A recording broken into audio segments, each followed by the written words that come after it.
साथियों, स्वागत है एक बार फिर आपका अपने YouTube चैनल हिंदीवादी ज्ञान पर। साथियों, आप सुन रहे हैं वीर लोरिक के वीर गाथा की कहानी में वीर लोरिक का जन्म।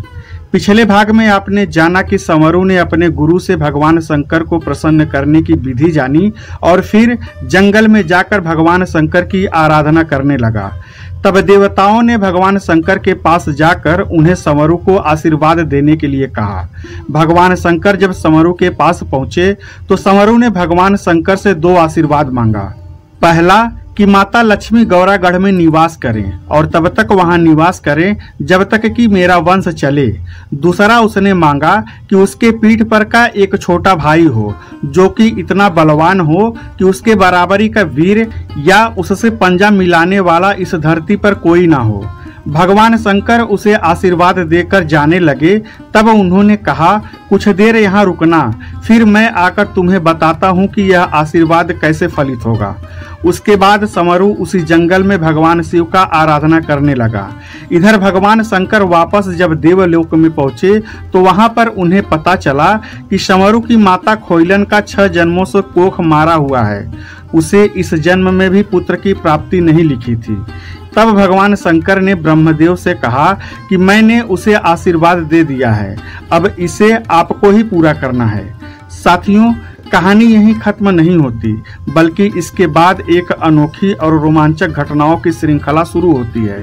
यह कहानी वीर लोरिक की वीर गाथा का एक रोचक और विस्तृत हिस्सा है जो भारतीय लोक कथाओं और पौराणिक कथाओं के तथ्यों से भरी हुई है। आइए इसे और विस्तार से समझते हैं और कहानी को आगे बढ़ाते हैं। कहानी में आगे बढ़ें इससे पहले आपसे वही रिक्वेस्ट कि अगर आप हमारे चैनल पर पहली बार आए हैं तो चैनल को सब्सक्राइब करें, वीडियो को लाइक करें और ज़्यादा से ज़्यादा शेयर करें। अब आते हैं कहानी पर।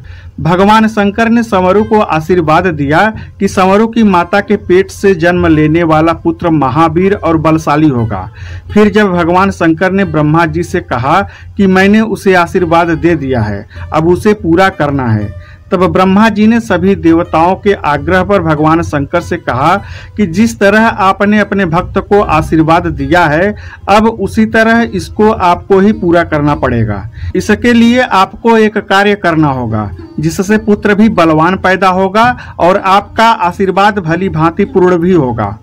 तब भगवान शंकर ने कहा कि आप उपाय बताइए, मैं उसे अवश्य पूरा करूंगा। तब ब्रह्मा जी ने कहा कि झरना वन में एक दानव रहता है, उसका नाम चिरकुटिया है।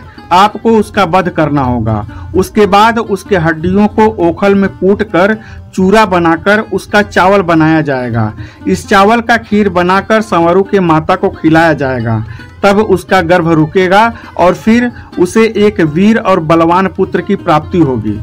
अब आप झरना बन जाकर चिरकुटिया दानव का वध करके उसकी हड्डियों को लेकर आए। साथियों, भगवान शंकर को भोले दानी कहा जाता है। कारण यह है कि वह अपने भक्त को कभी भी निराश नहीं करते। उन्होंने निर्णय कर लिया कि मैं यह काम अवश्य करूंगा।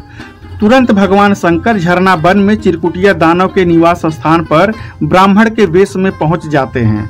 वहां पहुंचने के बाद अपना त्रिशूल जमीन में गाड़ देते हैं और अपने डमरू को डम डम बजाने लगते हैं। चिरकुटिया दानव उस समय विश्राम कर रहा था। डमरू की आवाज से उसकी नींद टूट गई तो वह क्रोध से तमतमाया हुआ वहां पहुंच गया जहां भगवान शंकर ब्राह्मण के वेश में डमरू बजा रहे थे। चिरकुटिया दानव वहां आया और उसने कहा कि क्या तुम्हें जरा भी डर नहीं है जो तुम यहाँ पर आकर डमरू बजा रहे हो? चुपचाप यहाँ से चले जाओ, वरना तुम्हारे टुकड़े टुकड़े करके इसी वन में फेंक दूंगा।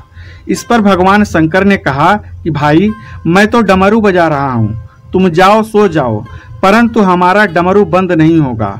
इस पर चिरकुटिया दानव क्रोधित हो गया और फिर भगवान शंकर से उसकी लड़ाई हो गई। युद्ध होने लगा। चिरकुटिया दानव कमजोर नहीं था, वह भगवान शंकर के सभी वार का जवाब दे रहा था। चिरकुटिया दानव माँ दुर्गा का अनन्य भक्त था। माँ भवानी उसकी मदद कर रही थी, इसलिए वह भगवान शंकर से किसी भी प्रकार से कमजोर नहीं लग रहा था। 7 दिन और 7 रात उन दोनों में युद्ध हुआ, परंतु भगवान शंकर चिरकुटिया दानव से जीत नहीं पाए थे। तब उन्होंने ध्यान लगाया तो पता चला कि माँ भवानी उसकी मदद कर रही हैं। तब भगवान शंकर ने माँ भवानी से कहा कि आप इसकी मदद ना करें। फिर भगवान शंकर ने पूरी कहानी माँ भवानी को बताई और कहा कि चिरकुटिया दानों को मारकर उसके हड्डियों का चूरा बनाया जाएगा, फिर उस चूरे से चावल बनाया जाएगा, फिर उस चावल का खीर बनाया जाएगा, जिसे खाकर मेरे भक्त संवरों की माँ को एक पुत्र की प्राप्ति होगी। इसलिए आप इसकी मदद करना बंद कर दें, जिससे मैं अपना कार्य और अपने भक्त की मनोकामना पूर्ण कर पाऊं। तब माँ भवानी ने कहा कि यह दानव मेरा भक्त है, मैं इससे पूजा लेती हूँ, इसलिए मैं इसका साथ नहीं छोड़ सकती। इस पर भगवान शंकर ने माता पार्वती को समझाया कि जब इस दानव की हड्डियों से इसका दूसरा जन्म होगा तो उस जन्म में भी यह आपका ही भक्त होगा। भगवान शंकर के समझाने से माता भवानी मान गई। जब माँ भवानी ने चिरकुटिया दानव का साथ छोड़ा तब जाकर भगवान शंकर को विजय मिली और चिरकुटिया दानव को मारने में सफल हुए।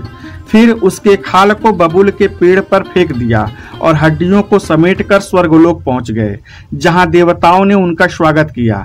फिर भगवान शंकर उस दानव की हड्डियों को लेकर एकांत जगह पर चले गए और हड्डियों को ओखल में डालकर खुद ही उसे कूटने लगे।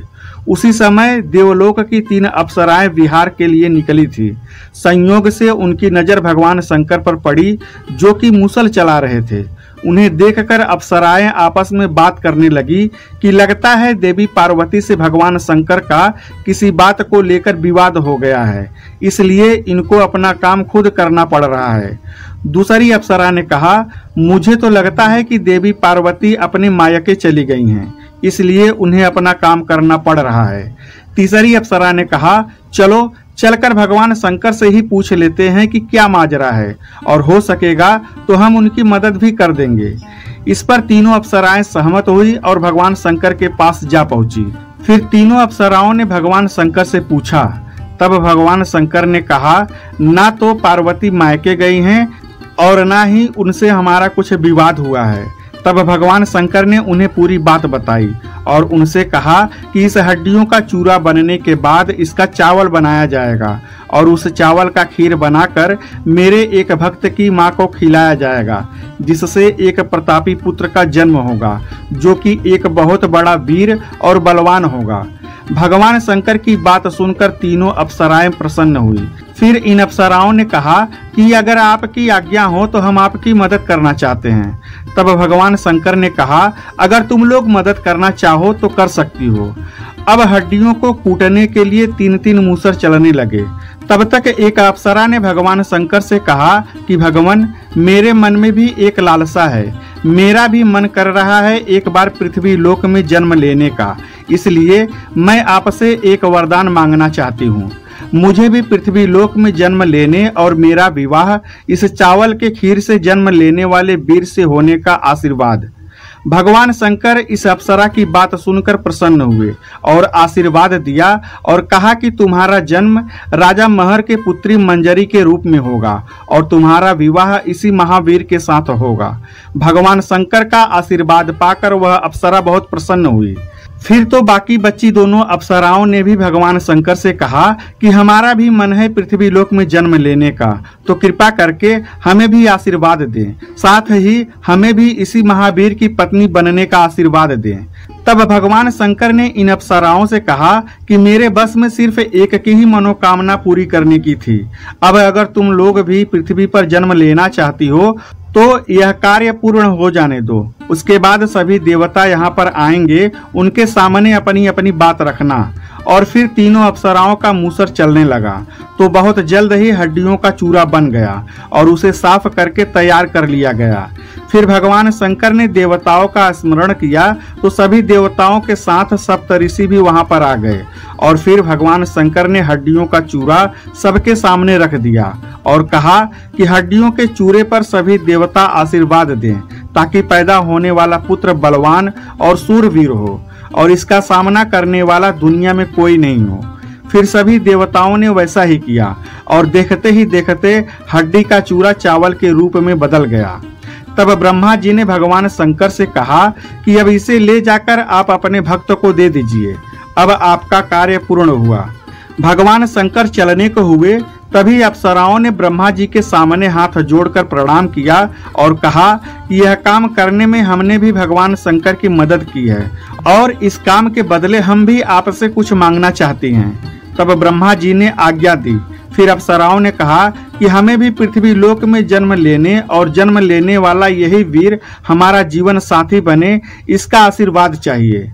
अप्सराओं की बात सुनकर ब्रह्मा जी ने उन दोनों को आशीर्वाद तो दे दिया, परंतु कहा कि एक का जन्म चनवा के रूप में होगा और दूसरी अप्सरा का जन्म जमनु के रूप में होगा और समय के साथ साथ एक विशेष परिस्थिति में तुम दोनों को यही जन्म लेने वाला वीर पति के रूप में मिलेगा। ब्रह्मा जी से आशीर्वाद पाकर अब तीनों अप्सराएं प्रसन्न हुई। फिर भगवान शंकर चावल लेकर वन में आराधना कर रहे समरु के पास पहुंच जाते हैं। उन्होंने समरु से कहा कि यह चावल लेकर जाओ और गंगा के जल और गाय के गोबर से जमीन का लेप करने के बाद वहां आग जलाना। फिर इस चावल का खीर बना लेना और जब खीर ठंडा हो जाए तो इसका पिंड बना लेना और उस पिंड को अपनी माता को दे देना। फिर जब तुम्हारी माता उस पिंड को खाएगी तो तुम्हारी माता को एक बहुत ही प्रतापी पुत्र पैदा होगा, जिसका सामना करने वाला दुनिया में कोई नहीं होगा। भगवान शंकर की बात सुनकर समरु बहुत खुश हुआ और भगवान शंकर को प्रणाम करके वह वन से अपने घर की तरफ चल दिया। तो साथियों, कहानी को ज्यादा लंबा ना करते हुए यहाँ पर विराम देते हैं। क्या भगवान शंकर का आशीर्वाद सच में फलित हो पाया, यह जानने के लिए हमारे साथ बने रहें। और अगर आपको मेरी मेहनत पसंद आ रही हो तो हमारे चैनल हिंदीवादी ज्ञान को सब्सक्राइब करें, वीडियो को लाइक करें और ज़्यादा से ज़्यादा शेयर करें, क्योंकि यहाँ पर आपको ऐसे ही वीर गाथाएं सुनने को मिलेंगी। धन्यवाद। जय हिंद। पीछे की कहानी जानने के लिए प्लेलिस्ट अवश्य देखें।